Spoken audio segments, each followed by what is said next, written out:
Hello everyone, welcome to the Old Man and the Read. My name is Jerry.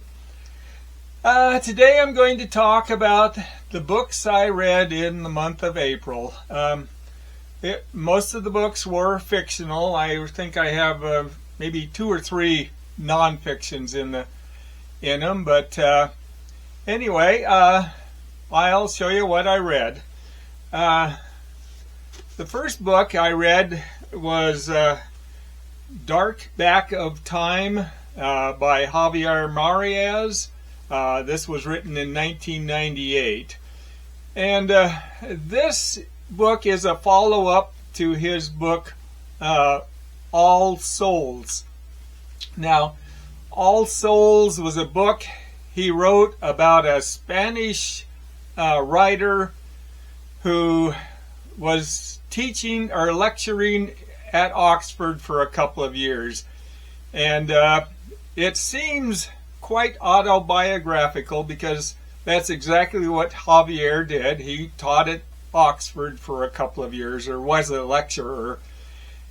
But he insists that the book is fictional, but many of the people from Oxford and the people he knew at the time insist it's not fiction, that it's autobiographical. But so that's what this book is about. It's about the reaction of people who identify themselves from All Souls and are somewhat resentful of the unflattering characterization he did of them. But Marius is actually claiming that this book is the same as All Souls. It's fictional and not autobiographical. So Marius is a master at weaving mystery into his story, so you don't know what's true and what's fictional in the book. The next book I read was Years of Childhood by Sergei Aksakov. This was written in 1858. It's just really an extraordinary book. It's a memoir by Aksakov of his early childhood. And in the book he recounts how he had been quite ill as early in his life, and the amount of care that his mother gave to him. And then he talks about his mother's own poor health, and she became so ill she was near death. So he and his sister were taken to their grandfather's estate to be cared for while his mother recovered. And he was there for quite an extended period. And then after he returned with his parents to their home in Ufa, they lived there for a while, and then they learned that the grandfather had died, and his grandmother wanted his father to come and care for the estate. His mother didn't want to leave the city life in Ufa, and so the father went back and forth for a few years, or for an extended period, until the family finally just moved to the estate itself. The next book I read was The ISU Dancer, written in 1974, and this is one short story by Yasunari Kawabata, and then 3 short stories by Yasushi Inwa. And the story by Kawabata that was the title story, The ISU Dancer, and this is about a young man who is attracted to a dancer he sees in a traveling dancing group, And so he begins following them around until he discovers that the dancer he was attracted to was actually a child just wearing heavy makeup. Of the three stories that Inyo wrote, I thought by far the best was The Counterfeiter, and this is about a man who is commissioned to write a biography of a famous artist. He puts writing that off for a while, but then when he finally gets started writing, he soon discovered that there was actually a man who was selling forgeries of the famous artist work, and so he started researching him, and he uncovered a lot of interesting information about the forger himself. The next book I read was On the Natural History of Destruction by W.G. Sebald, written in 1999. And this is actually 4 essays that are written from lectures that Sebald gave. And really, there's just an incredibly good one. It's by far the best. And it's a lecture he gave about the massive air raids that the German cities experienced during World War II. In those raids, over 600,000 people were killed, and many cities were left just completely burned out shells. But this fact was fairly much ignored for years, both by Germany and the Allied nations, and he thinks that was due to guilt felt by both sides. Then I read Worlds Without End. This is a nonfiction by Mary Jane Rubenstein, written in 2014. And it's not exactly what I had hoped it would be. I enjoy reading books about the multiverse theory, and I thought that's basically what this was. But it's actually, it is about the subject, but it's more about the history of it's the scientific and philosophical history of the research itself. And she begins with the earliest philosophers, such as the Greek atomists and the Stoics and Plato, Aristotle, and on through up to Bruno, who was actually burned at the stake for his research or his theory. And then it goes to Nicholas of Cusa, on up through the history of today's modern cosmologists.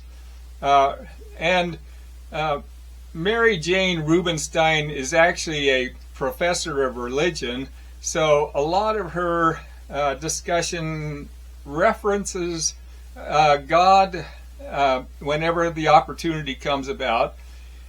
And I have to admit, I'm not religious, so I really wasn't expecting that. But she doesn't really push the idea.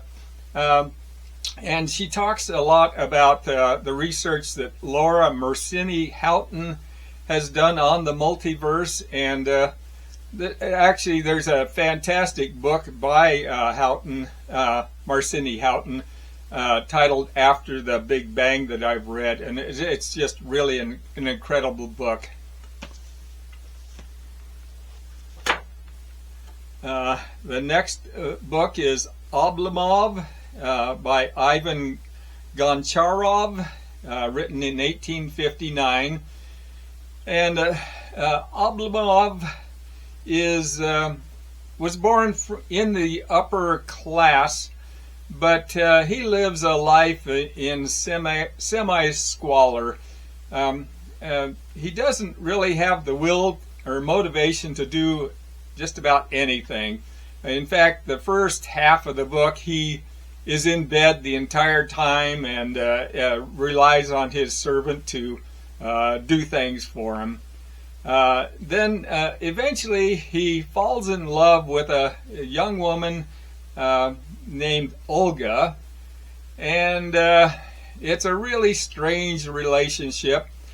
Although he is in love with her, he's really unwilling to really make any effort in the relationship, and so it eventually falls apart. And then later he is visited by his good friend Stoltz, and Stoltz tells him that he has actually married Olga now, and rather than be upset, Oblomov is ecstatic because now he no longer has any obligations towards Olga. The next book I read was Ethan Frome by Edith Wharton, written in 1911. And I'd read quite a few of Wharton's books, but I hadn't read Ethan Frome yet. Ethan Frome is a man who really is stuck in his circumstances. He's married to a woman named Zena, and Zena is a complete hypochondriac, and she thinks she has every malady that's known to man. And she's also a very unpleasant person. But she brings a young relative of hers into the house to do the chores for her, and her name is Maddie. So over a period of time, Ethan and Maddie become attracted to each other, but neither of them really express it, and they refrain from showing any attraction. But Zena notices the attraction, and so she decides to remove Maddie from the house and replace her with hired help. The next book I read is Europe's Lost World, another nonfiction. This is written by Vincent Gaffney and David Smith. And it's really a great overview of the research that's been done on a landmass that once existed between mainland Europe and Britain. That land was called Dogger Land, and it's a landmass that was the size of a modern European country. But it had they found evidence of rivers and basins on it, and it's there's the book is fairly academic. It's written, I think, for people that are actually studying the subject, but still very readable book. It's filled with maps and graphs and illustrations that show the types of research that have been done and where that research has taken place. And although it's extensively researched, there's still a huge amount about it they don't know. Okay, the next book I read is Synopticon. This is a collection of short stories, scientific or sci-fi short stories by various Chinese writers. I was interested in it because I'd read the series of books by Xizhan Liu on based on the three-body problem, and just fascinating books. And I was kind of hoping to see something similar, but it really wasn't. But some of the stories I liked were Quan Kun and Alex, and this is basically a story about the interaction with AI with a 3-year-old child.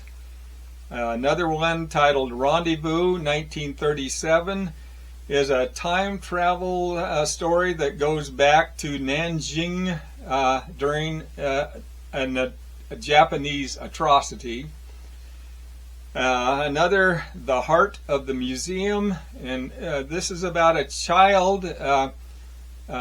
child's tutor who sees past, present, and future in 3 dimensions and foresees the child's future. Another titled Flowers of the Other Shore, and this is basically a zombie story. And the last I'll mention is The Tide of Moon City, and this is a romance between 2 people from different planets in a binary system, and there's a cold war between the planets. And the last book I read in April is a collection of short stories by Peter Taylor. This was published in 1969. And it's 21 short stories. They were all written in the 40s, 50s, and 60s. And they have a very strong feel for the period they were written in. And to be honest, as I was reading them, in my mind was picturing like a black and white movie. It captured that sort of feeling. But of the stories, I'll mention First Heat. This is about a legislator. He's laying in a bed, on a hotel bed. He's naked and sweating profusely, and he's thinking about a betrayal he's just made, he had made for an amendment he was opposed to, but then he voted for in exchange for some favors. He's waiting because his wife is coming. He's waiting for a call from her, and he's just glad he doesn't have another woman in the room with him that he would have to hide. And the next story is At the Drugstore, and this is about a man and his family who are visiting his parents. He has forgotten to bring shaving lotion with him, so he walks to a nearby drugstore to buy some. He sees in the drugstore the same pharmacist that he had known from there 20 years before, and starts remembering how he and his friends had tormented the man. The next story is Their Losses. This is a woman, or about 2 women, who meet on a train. One of them is bringing her aunt who's sick and dying, and taking her home where she can die. And the other woman has her mother's body on the train, and she's taking it to be buried. And then they're met up with a 3rd woman, and so they all discuss their losses. And the last story I'll mention is The Elect, and this was written from the viewpoint of the wife of a judge who has been elected governor, and it's basically about the sacrifices she made to help him get elected. But those are the books I read in April. Some really good ones, and a few that weren't as good, but I enjoyed most of them. I want to thank you for watching, and hopefully I'll see you on another video. Thanks.